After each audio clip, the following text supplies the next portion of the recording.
how to tweak this, right? And I was thinking about, well, just before I say that, the RPM is going to be slightly different right now, and the voltage, the current's going to be slightly different because of I've been messing about with the belt and the flipping. Yeah, it's just I don't know what I've done, but I messed it up a bit. So it's actually running a bit slower than it was. But last night I was in bed and I was thinking about all sorts of ideas about tweaking this. Without going to a lot of trouble and modelling it all, I can't really. Well, I'll try and explain it, but I found a tweak anyway. Let me just tell you what I was thinking about last night. What I was thinking about was, as this rotor, which is just the steel laminations, is spinning. What I was thinking about is these expanding this whole thing, scaling it up, making it a lot bigger. So I had rotary magnets on a separate spindle inside the core, so that as these rotors turn, they attract the pole at the adjacent pole that they require, carry that rotor, the inside rotor, around on a pivot, so that we actually have more magnetic field on the rotor for a longer period of time, so we deliver more flux to the coil, which is mounted across here, obviously. And then as it turns, the next rotor will carry the next pole around, so we've got like a wheel inside a wheel, so 3 wheels inside a big wheel. I was thinking about that last night, and then I kind of dismissed it a little bit because I realised that there was going to be a problem with that, because if this thing just gets out of step by one pulse or one rotation, then I'd end up with two similar poles actuating the coil instead of alternate poles. Instead of it being north south north south north south, if that thing got out of step, it would end up being south south, then north, then south south, then or north north south south, and it was just throwing my head in. So anyway, I kind of put that aside at the moment, because it would have to be something quite amazing to really design that. Now I'm going back to the nanocrystalline core material, and I had an idea, and I thought, let's just try this, because remember the dissimilar poles. I was explaining about the fact that because our magnets are, I'll get the pointy thingy, so I'm going to show you something in a minute. Because our poles are north, then south, and it switches halfway, the actual polarity of the this is a bit of proof that you're going to see in a minute. Because the polarity changes from, say, north here, then it's cancelled out in the middle, then it becomes south on the exit coil. And I was explaining how the way this works, it would speed it up and negate the drag. I've got some proof. So I thought, actually, what if we had some coupling on the outside to actually do that, to increase that effect? And yeah, so I got the nanocrystalline core material. Now, just by holding this nanocrystalline core material, obviously it's not ideal. Now look at the RPM. We're on current right now. We're at 55 milliamps, and the RPM is 2674. Now what happens when I put this here? Look at the RPM. It's going up, and that's where I'll hold it there. Look at this. Look at the current output. It's going up. So yes, that proves that my theory is correct. So we're actually gone up in current, and we've gone up in RPM. Still going up.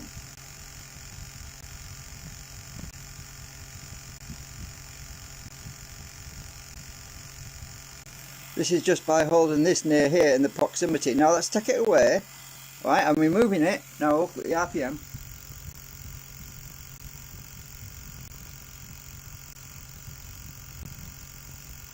Look at the current.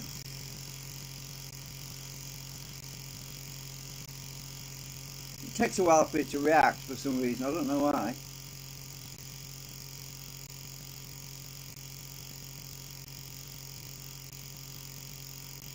Ah, strange. It's not moving now. But it definitely accelerated when I put it near it. Now, this is really weird.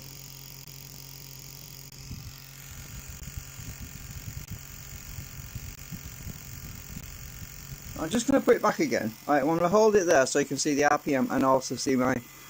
Let's put this in the, right near the coil. Speeding up, look. So all I'm doing is putting this near it. Look at current. I'll try and get it all in.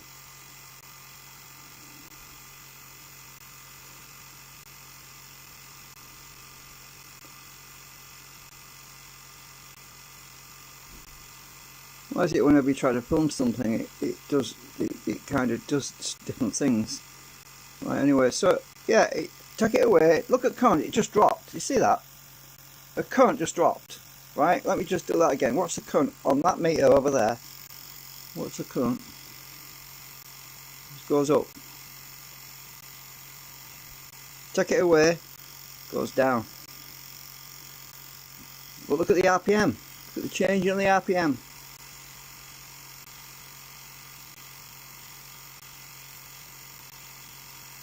Nothing really.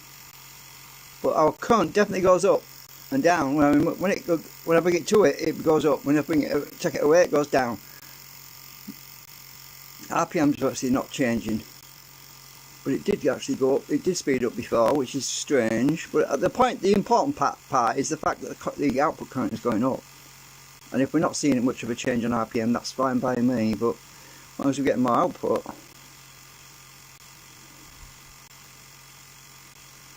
Take it away, current drops. Granted, it's only point some. This is loosely coupled though. Bear in mind, this is very loosely coupled. I've got a huge gap. It's not even in the right shape right now. So, oops, I'm dropping everything. What I really want is a closer coupling. I need to make something on the back that will create that circuit for the magnetic field. I haven't actually got anything suitable for that. I've got some of this sheet metal stuff. I'm just trying to get a piece of this. I've got great big sheets of this stuff, right? I don't want to cut the nanocrystalline. I don't want to cut that yet because I'm saving that for... I don't want to experiment with it because I'll ruin it if I cut it and then I'd realise later I wish I hadn't cut it. You know what I mean? So I'm going to experiment with this cheap stuff, this tin stuff. So if I put that on the back, this little thin piece, let's see what this does. I haven't tried this yet, so you're going to be the first to see, just like me. Let's put this on the back of here.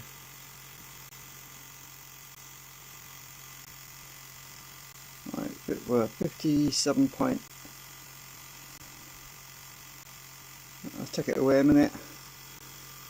Oh my god, that went up by 2 milliamps. We're at 54.9. Oops, I'm going to drop it in a minute. 54.55. 57.7. RPM now. Oops. 2675. Take it away. 26. Not much of a difference. It's just climbing a bit, but the whole point is it's supposed to speed up rather than slow down. And obviously, this is not in the right shape. I need to make a U coupler that acts around, and it has to be timed right. It has to be adjacent to the laminations on here. So if I turn this off again, I mean, I don't need to turn it off. I just use the drawing. So if you look at the drawing, that's not the drawing, the printout. Let me get my pencil in a minute. I was sleeping on it last night and I was thinking about stuff, and I was thinking about what next step is for the optimisation. I need something to rest on because I can't do this on my knee. Sorry about this, I'm just trying to get this damn pad out. Right, so which one shall I use? Oh, I've got another drawing. Where's the other drawing? No, actually this is the only one I can use really. It's the only one with the laminations on it, so I just have to rub it out. Just ignore the blue bracket here, because all we're interested in is the lamination assemblies here. So if I have some steel, I'm using pencil so I can rub it out, you see. So if I have some steel that goes around like this, you won't be able to see it very well. So curl like a C coupler on the outside of the coil. So the coil is obviously on the outside of here, but it's going to be in this bit, in this sort of area. But you know what I mean. So we need something to complete the circuit for the magnetic flux, so that we also gain our output and we also gain RPM, and we have to bend it and shape it to optimize the circuit, the magnetic circuit. Right, so that is really interesting. Let me just see if I've got anything else I can use that acts as a U. Actually, my pliers, they've got I can bend these as well. So let's just try my pliers on the. Right, if we're looking at the current, what I'm going to do is I'm just going to put pliers on the back like this. They work a bit, not very well. They're too big. I've actually got an extraction tool here. It's I use it to pull them bearings out. Actually, I welded that on years ago, and I had a welder, a solar welder. I didn't want to keep it. There's no point, because I'm not working with metallurgy much. I can't even say that word anymore. Right, let's just put that here. Current's definitely going up. I can shape this, you see. It's on a. It works better in the middle, look. When I put these in the middle, the current goes way up. I'm looking at the meter on the left hand side of the picture. When I bring that in, this is adjustable, which is a good thing. 59 there. 56 there. 59 milliamps, 2685 RPM. Well, we do lose a bit of RPM though. So the metal just wants to be in the middle bit there, between the coils. Doesn't want to be around on the outside of the coils, it wants to be right in the middle. So that basically means that our bit of tin, our little bit of tin, just wants to be in that middle bit there. And it needs to be shaped like that. Look at that, current 58, 57.9. RPM, oh, I keep knocking it off the screen.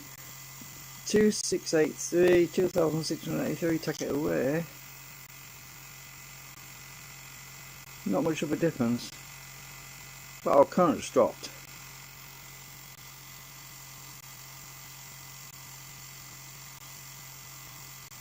This proves a lot about what I've been saying about the fact that this design appears to be working, because I can increase the current and we virtually see no change on the actual speed. If there's might be a fraction, it depends where I've got the steel. Obviously the steel on the outside needs to be optimized, it needs to be positioned just right, and we need to have the right amount just to keep the timing right, because the timing is critical. If you always get drag with when you put a piece of steel near a magnet, so we are going to see a small amount of drop in RPM because of the reluctance effect. You know, like I said, whenever you change the state of a piece of metal, steel, magnetic metal or whatever, whenever you change its state by polarize it south and then you polarize it north, you are going against the grain. You are basically doing some work, even though it's not actually carrying any output. So we're going to see a little bit of a change on the RPM. It's going to drop a bit because of the actual reluctance effect. But the thing is, are we able to create enough counterbalance to create gain to offset that drag? That's the point. So 57.5, take it away. 55.1. So we actually gained about 2 milliamps just by putting this bit of plate here. And it's right between the coils. Right in between. And it needs to be wrapped. Oops. Instead of just on the outside, it needs to be wrapped around the actual coil. So let's put it on the side here. So on the side we see 57.6, take it away, it drops 54.9 on the back, 55.8. Sorry, my camera's drooped. Let me just put this back in the stand.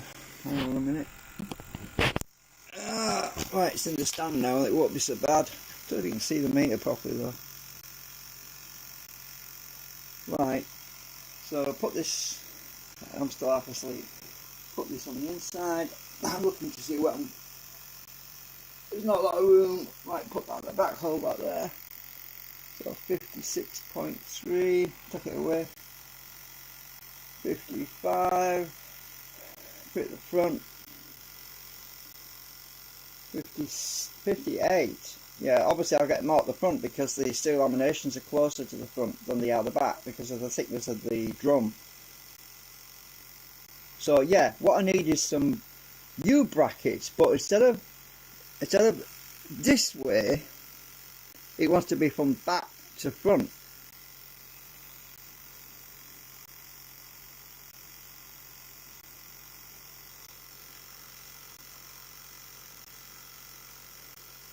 I'm looking at RPM now.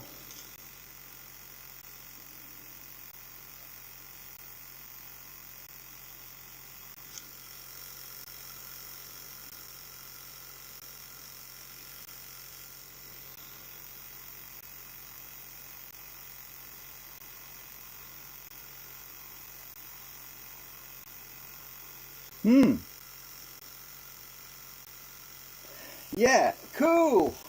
I know what optimizations I need to do because when I put this strut in the middle here, this I put the plastic strut right in the middle to stiffen it up. I might not actually need them if I've got a piece of steel going around there. Plus that's going to be in the way if I want the steel. I'll have to cut a notch in the steel so that the steel can slot into these things. I'll have to trim it. I've got quite a bit of steel actually, which I can use to create my I'll show you where it is. Oh, I've also got my tin. All this when I punch my laminations out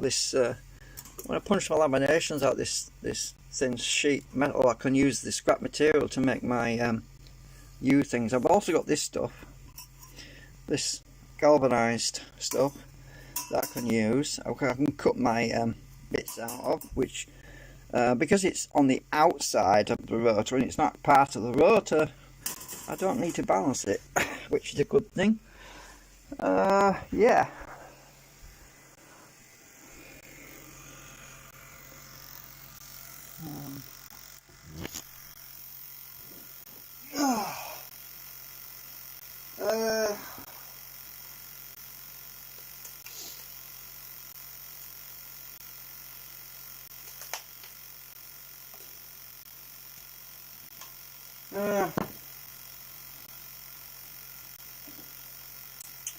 So I'm thinking, oh, it's catching a bit, by the way. I went and it's catching slightly up a bit at the moment. I don't know if you can hear it clicking.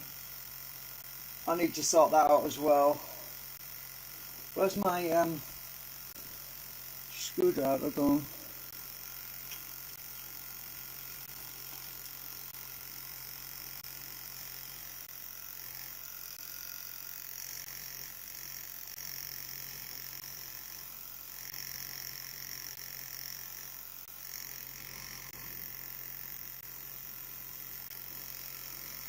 Yeah, I've got a little bit of catching on there. I need to sort out. It's just dragging it down a bit. That's why it's running a little bit slower than it should be.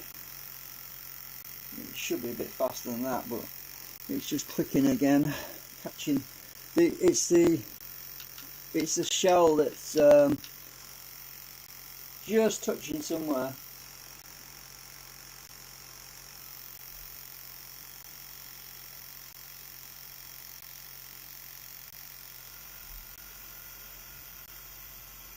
stop there. Oh shit!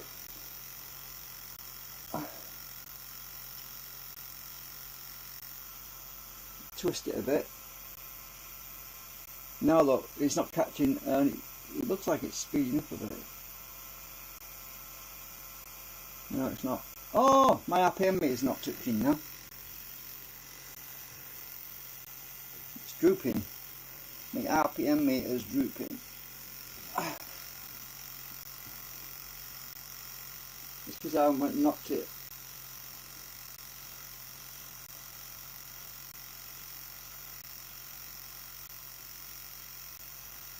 Not a lot of room to get in here.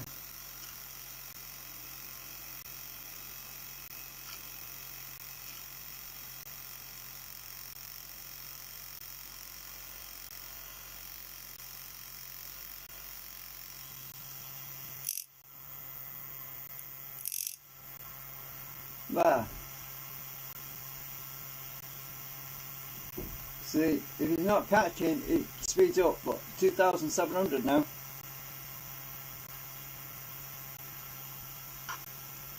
Oh. Yeah, it's slowing down again. Weird. That's better. It's not catching now. Oh, it is again. Coming back. Oh, actually, when I push down on it, that stops it catching as well.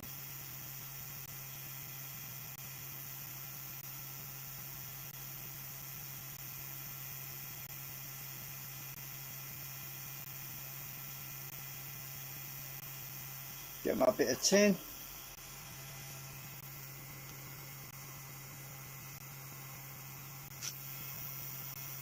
Yeah, we definitely get a gain on output, and negligible. There's nothing much changing on the RPM.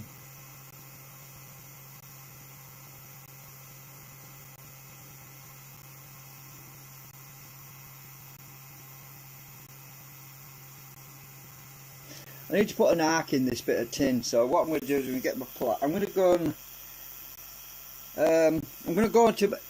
into the other room, and I'm going to bend this on my vise. I'm just going to hammer it a bit. I'll be back in a minute.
Right, I just bent it slightly so it's got a bit of an arc on it.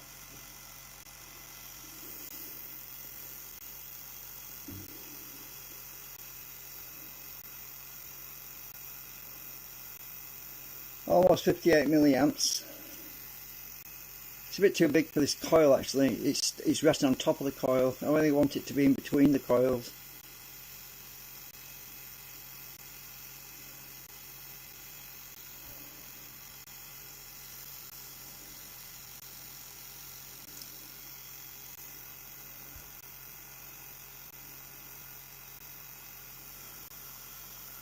Definitely an improvement.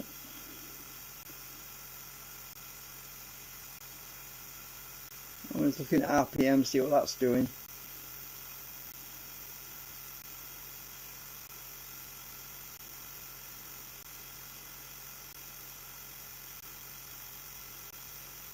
See what I mean? The RPM, it hasn't really gained, it's dropping back again.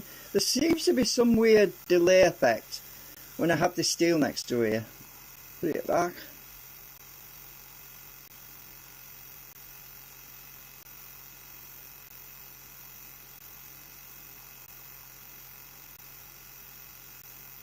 Take it away.